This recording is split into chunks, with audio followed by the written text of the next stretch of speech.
في 21 من فبراير سنة 1782 بدأت واحدة من أكثر المحاكمات فضيحة في بريطانيا في قاعة ويستمنستر. أرستقراطي غاضب السير ريتشارد وورزلي اتهم صديقه المقرب الكابتن جورج بيسيت إنه دخل فيما كان يعرف قانونيا بإفساد الزوجة، وطالب بتعويض قدره 20,000 جنيه لسنين. مراته وصديقه المقرب كانوا عشاق في السر، وده بالإضافة لاكتشافات صادمة تانية حولوا الليدي وورزلي لأكثر شخصية مثيرة للفضيحة في بريطانيا. الجورجية، بس إيه بالضبط كان المقصود بما كان يعرف قانونياً بإفساد الزوجة؟ ومين كانت الست اللي في قلب الفضيحة اللي كل بريطانيا ما بطلتش تتكلم عنها؟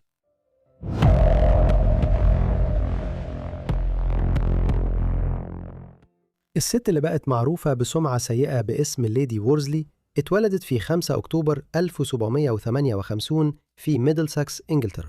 الغريب إنها تعمدت باسم شكله رجالي، سيمور دوروثي فليمنج، لكن كان في سبب وجيه لكده. هي كانت بنت السير جون فليمنج، مالك أراضي إيرلندي الأصل، اللي نقل سكنه لبرومبتون بارك في ميدلسكس، واللي دلوقتي بقت ساوث كنسينغتون في لندن. أم سيمور كانت جين كولمان، وريثة غنية. اختيار جون وجين الغريب للاسم كان تكريما لجدة سيمور من ناحية الأم، اللي كانت من عائلة سيمور المؤثرة، نفس العائلة اللي خرجت منها جين سيمور الزوجة الثالثة لهنري الثامن في ثلاثينيات القرن السادس عشر. سيمور وأختها الكبيرة جين اتربوا في الغالب على إيد أمهم لوحدها. بعد أسابيع قليلة من ما سيمور كملت 5 سنين، في 1763 والدها توفى بشكل مأساوي، وكان عنده حوالي 33 سنة. بعد 7 سنين من الحزن، أمها جين أخيراً كانت جاهزة تتجوز من جديد، وفي سنة 1770 اتجوزت إدوين لاسلز، أول بارون هارود، وهو راجل غني وعيلته كانت بتمتلك مزرعة قصب سكر في الكاريبي. في الستينات من القرن الثامن عشر، إدوين كان بيبني قصر هارود قريب من ليدز، وده كان واحد من أعظم بيوت الريف في العصر ده. لوحة مشهورة لليدي وورزلي رسمها جوشوا رينولدز، لسه معلقة هناك لحد النهاردة. بعد ما والدتها اتجوزت تاني، سيمور وجين انتقلوا معاها علشان يعيشوا في هارود. كان عندهم إخوات تانيين كمان، بس كلهم ماتوا وهم صغيرين. ولما كبرت ودخلت سن المراهقة، بقى واضح إن سيمور كانت شابة عنيدة وبتحب ركوب الخيل ولعب الكوتشينة والرقص، وده كان عكس أختها جين اللي كانوا بيقولوا عليها إنها أكتر تحفظ. وبما إنها واحدة من بنتين بس من بنات أبوها المتوفي اللي لسه عايشين، سيمور كانت هتجيب معاها مهر كبير لأي جوازة محتملة. الموضوع ده كان ممكن يوصل لعشرات الآلاف من الجنيهات، يعني ملايين الدولارات بقيمة النهاردة. وقبل ما يعدي وقت طويل، الرجالة الأغنياء وأصحاب النفوذ بدأوا يقفوا في طابور عشان يفوزوا بإيدها.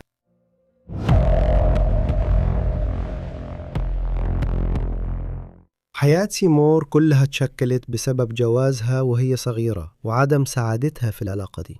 جوزها المستقبلي كان السير ريتشارد وورزلي، كان أكبر منها ب7 سنين، واتولد سنة 1751 في جزيرة ويت، واللي عيلة وورزلي كانوا ملاك أراضي معروفين فيها منذ العصور الوسطى العليا. السير ريتشارد ورث لقب البارونيت وهو عنده 17 سنة، وبعد كده بقى عضو في البرلمان ومسؤول عن شؤون البلاط الملكي للملك جورج الثالث. عيلة وورزلي زي عيلة فليمنج ولاسيلز كانت عيلة غنية في زمن كان فيه الفلوس بتتدفق على إنجلترا مع صعود الإمبراطورية البريطانية، وبقت أقوى دولة في العالم. المثير للاهتمام إن وورزلي كان في الأول بيحاول يرتبط بأخت سيمور الكبيرة جين، لكن في سنة 1772 رفضته وفضلت تتجوز إيرل هارينغتون. وبعد كده حول اهتمامه لسيمور بعد ما تقابلوا في سباق يورك في صيف 1775. وفي قصة حب سريعة صدمت المجتمع الراقي، هو تقدم لها في أقل من أسبوع، وبحلول 20 سبتمبر 1775 الاتنين كانوا اتجوزوا. سيمور كان عندها 17 سنة، في حين إن السير ريتشارد كان عنده 24 سنة. لكن للأسف بالنسبة لسيمور عقد الجواز كان في مصلحة جوزها بشكل كبير، في حين إن ثروة كبيرة اتسلمت لوورزلي هي تسأب ليها بس بدل سنوي 400 جنيه، وده فعلياً اداله السيطرة على الفلوس اللي جابتها معاها في الجواز. في البداية الجواز كان شكله عادي جداً، ليدي وورزلي حملت بعد كام شهر من الجواز وخلفت أول طفل ليهم في أغسطس 1776، ولد اسمه روبرت. بس هو كان هيبقى الطفل الشرعي الوحيد ليهم. ورا الواجهة الفخمة للجواز الأرستقراطي، التوترات كانت بدأت تظهر فعلا. سيمور وصفت جوزها بعد كده إنه كان بارد جامد وممل جدا، في حين هي كانت مرحة لعوب ومفتونة دايما بالدائرة اللامعة اللي حوالي جورجيانا كافنديش. وما عداش وقت طويل بدأت الهمسات تنتشر في المجتمع الراقي، وجواز ليدي وورسلي كان رايح ناحية الفضيحة.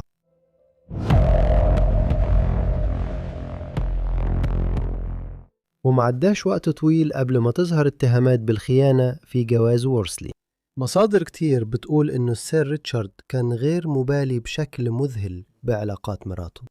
في واقعة سيئة السمعة اتقال إنه اكتشف واحد من عشاق السيدة وورسلي جوه البيت في نص الليل، ومع ذلك بدل ما يواجهه ببساطة صب الراجل يمشي.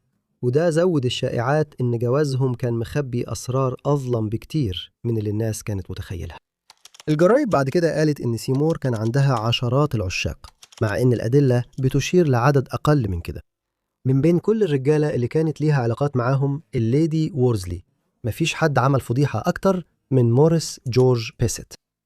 هو كان من عيلة نبيلة عندها أراضي في جزيرة وايت، مع أنه عيلة بيسيت أصلا كانت اسكتلندية. بيته في جزيرة وايت كان على بعد 4 أميال بس من بيت عيلة وورزلي، وبيسيت ما كانش غريب عنهم لأنه كان واحد من أصحاب السير ريتشارد المقربين. اللي حصل بعد كده ما كانش مجرد علاقة، لكن كانت طعنة مهينة في الظهر، حولت الصداقة لخيانة، وأحدثت صدمة كبيرة في مجتمع الطبقة العليا الجورجي. ومع ذلك الفضيحة دي كان ممكن ما تتكشفش خالص لو ما كانش حصلت حرب الاستقلال الأمريكية.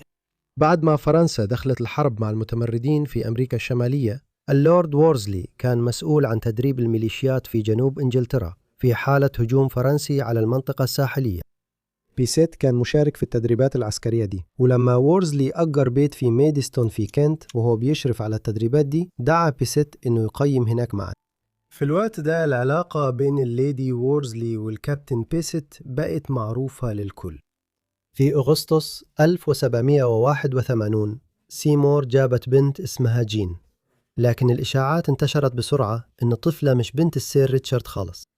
ولأنه كان عايز يتجنب فضيحة أكبر قدام الناس، اعترف إن الطفلة بنته، رغم إن الشائعات كانت منتشرة إن الأب الحقيقي هو بيسيت.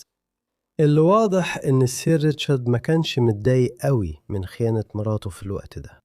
في قصة مشهورة طلعت بعدها على طول، إن في سبتمبر 1781 كان بيهزر عن العلاقة بين بيسيت ومراته لما الثلاثة كانوا بيزوروا حمام في ماديستون. بس مع أن السير ريتشارد كان باين عليه مستعد يتحمل الإهانة إنه يبقى متخانة قدام الناس، سيمور كانت زهقت من الجوازة كلها.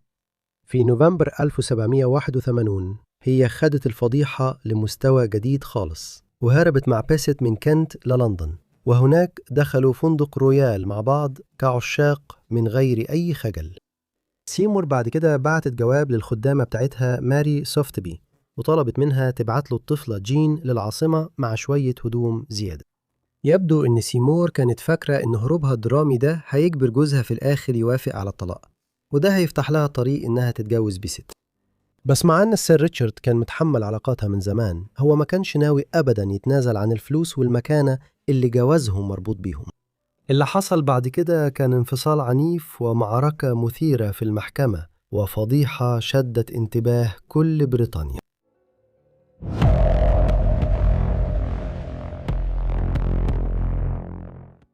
اللورد وورزلي دلوقتي بدأ يرفع قضية على بيسيت بتهمة كانت بتتسمى وقتها دعوى إغواء الزوجة، ودي كانت تهمة معينة بيرفعها الراجل اللي بيتهم صديقه المقرب إنه أغوى مراته. والأهم من كده، التهمة دي كانت بتمنع الزوجة من الشهادة لأنها مش طرف في القضية. بدل كده في الحالة دي السير ريتشارد هو اللي كان بيرفع القضية على بيسيت مش الليدي وورزلي. ريتشارد كان بيطالب بتعويض 20,000 جنيه، وده مبلغ كان هيخرب بيسيت لو اللورد وورزلي كسب القضية. عشان أوضح لك، المبلغ ده يعادل تقريبا 3 مليون جنيه بقيمة النهاردة. القضية انعقدت في ويستمنستر في فبراير 1782. بدل ما ينكر العلاقة، فريق بيست القانوني جادل إن الليدي وورزلي كان ليها عشاق كتير قبله، يعني هو أصلاً ما لوثش شرفها من الأساس. وكمان ادعوا إن السير ريتشارد كان عارف كويس بخيانة مراته، وفي بعض الحالات كان باين عليه إنه بيشجعها كمان. وبعدين اتطلب من بعض عشاقها السابقين إنهم يشهدوا تحت القسم.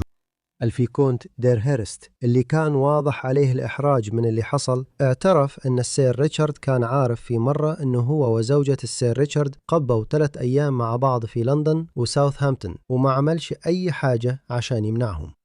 ومع استمرار المحاكمة الموضوع بقى أكتر فضيحة، وسمعة الليدي وورزلي بدأت تنهار بسرعة. على سبيل المثال، واحد من دكاترتها ويليام أوزبورن ظهر في المحكمة علشان يشهد إن عالجها من أمراض منقولة جنسياً، غالباً جابتها من المركيز جراهام. ما كانش مألوف أبداً إن مشاكل طبية زي دي تتناقش قدام الناس في المحكمة في القرن ال18. وفي نفس الوقت الجرائد والكاريكاتورات والكتيبات كانت بتتنشر في لندن وبتوضح الفضايح اللي اتكشفت في المحاكمة. وفي الآخر المحكمة حكمت لصالح السير ريتشارد. ما كانش فيه شك إن الليدي وورزلي وبيست كانوا على علاقة، ومع ذلك هيئة المحلفين حكمت للسير ريتشارد بتعويض قدره شلن واحد بس، وده أصغر مبلغ ممكن.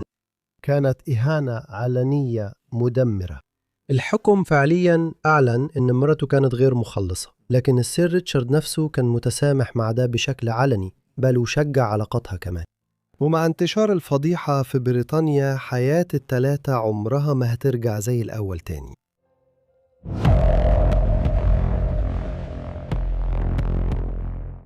محاكمة سنة 1782 كانت كارثة لكل اللي شاركوا فيها.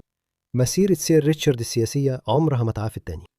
نص المحاكمة بالكامل كان معروض للبيع في لندن بعد كام يوم من انتهاء كل حاجة، وبقى من الكتب الأكثر مبيعاً، لدرجة إن جورج واشنطن نفسه كان عنده نسخة على الناحية التانية من المحيط الأطلسي.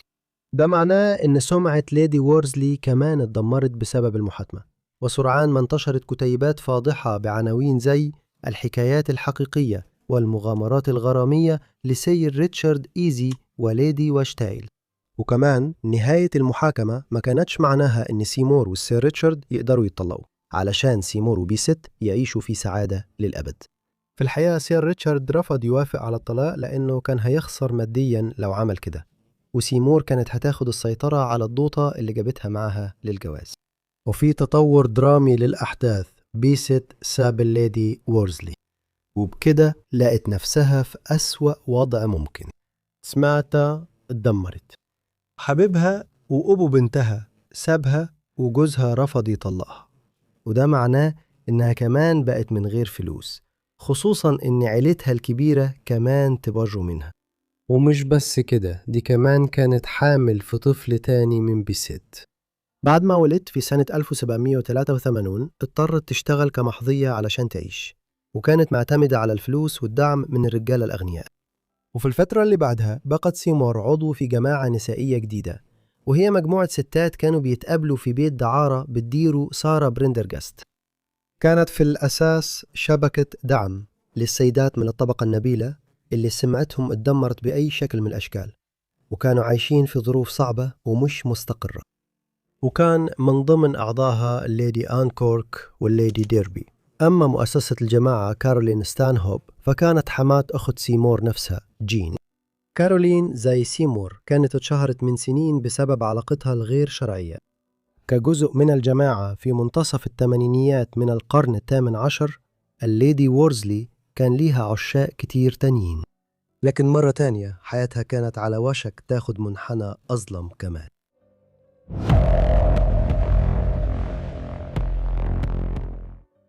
على قد ما حاولت تحافظ على نفسها، ديون الليدي وورزلي بدأت تزيد في السنين اللي بعد انفصالها، وفي الآخر سابت لندن وراحت تعيش في باريس، اللي كان فيها تسامح أكبر مع الستات اللي اتهموهم علنا بعلاقات خارج الجواز. وبعد كده بقت شخصية معروفة في البلاط الفرنسي في فرساي، وخلفت بنت تانية اسمها شارلوت اللي ادعتت تتربى مع عائلة تانية. واحد من عشاقها هنا كان جوزيف بولونييه شيفاليه دي سان جورج، اللي كان ملحن من أصول مختلطة وبطل في المبارزة. الوقت اللي قررت فيه تنضم للبلاط الفرنسي ما كانش مناسب، وفي سنة 1789 بدأت الثورة الفرنسية. سنين الثورة ما كانتش سهلة عليها، وتم القبض عليها من الحكومة الثورية أثناء عهد الرعب سنة 1793 بسبب مكانتها النبيلة وصلتها بالبلاط الملكي. ده في الآخر أدى لسجنها، وخلال الفترة الصعبة دي من حياتها ابنها من وورزلي كمان توفى. وأخيرا في سنة 1797 هربت ورجعت لإنجلترا. في اللحظة دي تصالحت مع عائلتها وبدأت تعيش بهدوء في بيت طفولتها برومبتون بارك وهي داخلة على الأربعينات من عمرها.